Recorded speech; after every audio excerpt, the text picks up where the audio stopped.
If you analyze these 8 kinds of motivation further to get a better idea of what's going on when we feel drawn to something, it can all get a bit spooky. For instance, most people think that buying things makes them happy.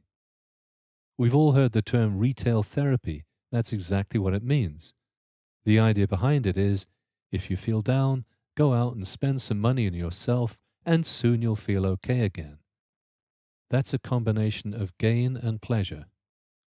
But what's really happening is that we manage to take our minds off something that had become, or was in danger of becoming, unsatisfactory in some way by introducing something new, exciting, and different. And that's basically all it takes to make us feel good.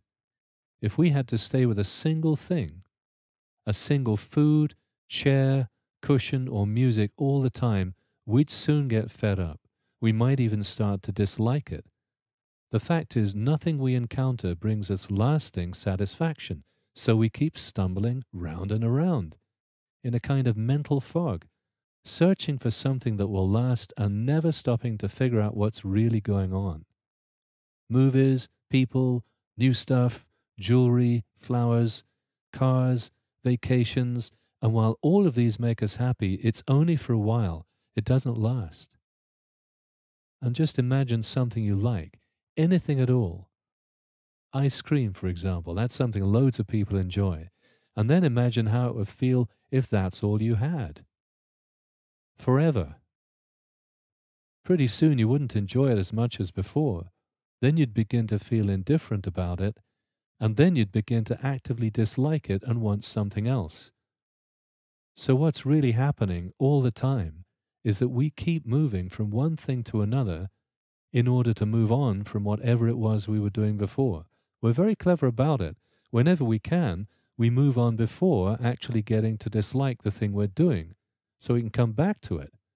So vacations continue to appeal.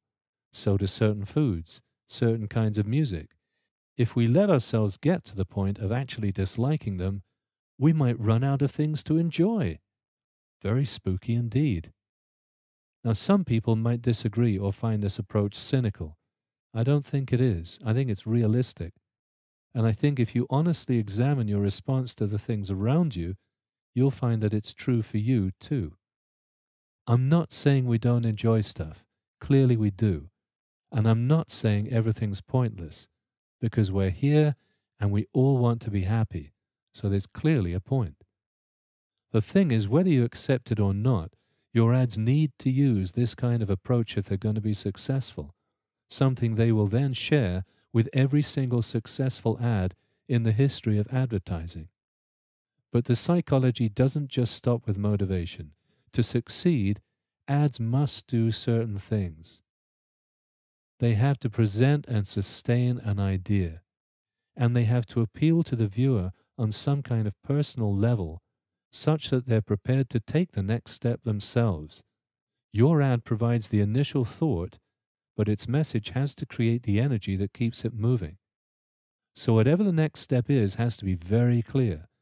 There's no point telling somebody about something they might want if you don't tell them how to get to it.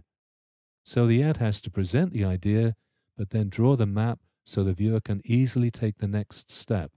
Might be a phone number, website, whatever. So it's got to contain the offer and the means, and it has to do it in a way that's attractive to the viewer, bearing in mind the same visuals may not appeal to everyone. It all depends on the market.